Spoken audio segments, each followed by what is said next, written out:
Hoje a gente mergulha numa verdadeira história de detetive científico, lá dentro das nossas artérias. A missão? Descobrir um sabotador celular, um culpado que faz o acúmulo de gordura nas artérias se tornar algo bem perigoso de verdade. Vamos lá? Olha, ter placas de gordura nas artérias, a tal da aterosclerose, é algo bem comum. Mas a grande questão que intriga os cientistas não é nem por que elas aparecem. O que todo mundo quer saber é o que exatamente faz uma dessas placas que estava lá quietinha virar uma bomba relógio pronta para causar um infarto ou um AVC. Para entender isso, primeiro a gente precisa dar uma olhada na cena do crime. O problema aqui não é só o acúmulo, é a instabilidade. Vejam só a diferença. Uma placa estável, ela está contida por uma capa fibrosa grossa bem firme. O perigo mesmo vem da placa vulnerável. Ela tem uma capa fininha, frágil, e embaixo dela um núcleo gigante de células mortas e detritos. É o que chamam de núcleo necrótico. Se essa capinha se rompe, tudo aquilo vaza e pode formar um coágulo que bloqueia o sangue. Aí já é. E é aqui que o mistério começa. O nosso corpo tem um sistema de limpeza simplesmente incrível para remover células mortas. Então, por que nessas placas esse sistema falha de um jeito tão desastroso? Porque essa sujeira celular vai se acumulando até formar esse núcleo perigoso. Agora vamos conhecer o principal suspeito do nosso caso, a própria equipe de limpeza. O zelador celular que devia estar mantendo tudo em ordem, mas que, por algum motivo, não está fazendo o seu trabalho direito. Esse processo de limpeza tem um nome, eferocitose. Pensa nisso como se fosse o serviço de zeladoria celular do corpo. Umas células imunes especializadas, os macrófagos, ficam patrulhando o tempo todo, comendo e tirando as células mortas do caminho antes que elas causem problemas, tipo inflamação. É um processo essencial para a nossa saúde. O problema começa quando esses zeladores, os macrófagos, chegam na placa arterial. Lá, eles encontram uma montanha de lipídios, de gordura. Eles tentam limpar a área, começam a comer essa gordura toda, mas é tanta coisa que eles ficam sobrecarregados. E aí, eles se transformam em células espumosas, todas inchadas e sem função. E aqui está o ponto crucial. Essa transformação sabota a função principal do macrófago. Com essa sobrecarga toda, ele simplesmente perde a capacidade de fazer a eferocitose. As células mortas na placa não são mais recolhidas. Elas ficam lá, se acumulando, se decompondo e formando aquele núcleo necrótico perigoso. A equipe de limpeza falhou. Mas por quê? Bom, agora a nossa investigação vai mais fundo para dentro da célula espumosa. Vamos seguir as pistas moleculares para descobrir a cadeia exata de eventos que desliga essa máquina de limpeza tão vital. A primeira pista leva a gente para um estado de crise celular chamado estresse do retículo endoplasmático. O retículo endoplasmático, ou RE, é tipo a linha de montagem de proteínas da célula. O excesso de gordura sobrecarrega essa linha de montagem e isso dispara um alarme geral na célula. É um sinal de que algo está muito errado ali dentro. Esse slide aqui revela a sabotagem, passo a passo. É uma reação em cadeia, uma coisa leva a outra. O estresse na célula ativa uma molécula chamada ATF4.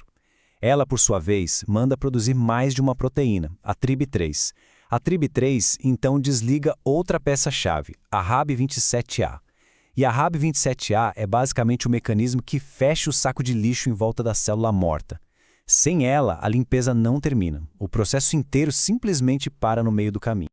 Então, pronto. Identificamos o nosso sabotador principal, a proteína TRIB3.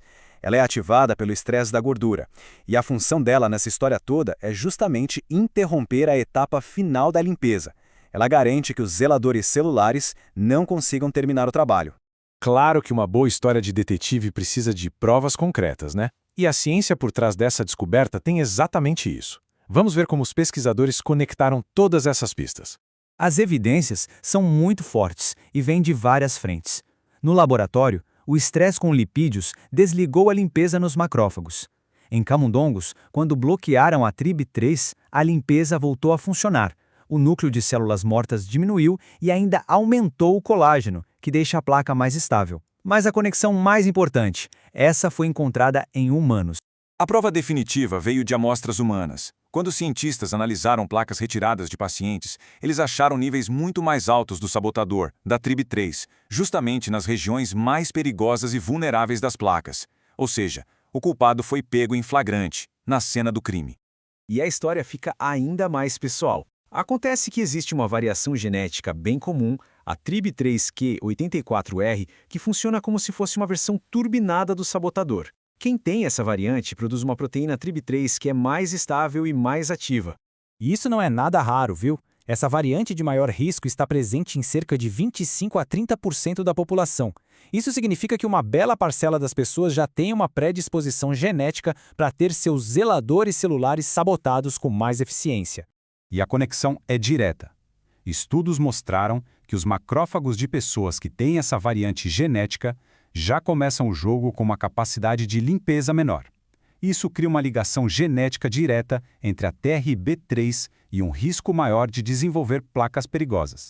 Tá. Então o que significa desmascarar esse sabotador? Significa que agora temos um novo alvo, uma nova estratégia para combater a doença cardíaca lá na sua raiz. Vamos recapitular a história toda. O excesso de gordura causa estresse na célula. Esse estresse ativa uma cascata molecular que é liderada pelo sabotador TRIB3. A TRIB3 desliga a máquina de limpeza, o que faz os detritos celulares se acumularem e isso, no final das contas, torna as placas instáveis e perigosas. E por que isso é tão importante? Porque agora, em vez de usar tratamentos genéricos, os cientistas têm um alvo molecular específico. Eles podem focar em criar remédios que vão direto desarmar ou inibir a TRIB3, lá dentro dos macrófagos no centro da placa. E isso nos deixa com uma pergunta muito poderosa para o futuro.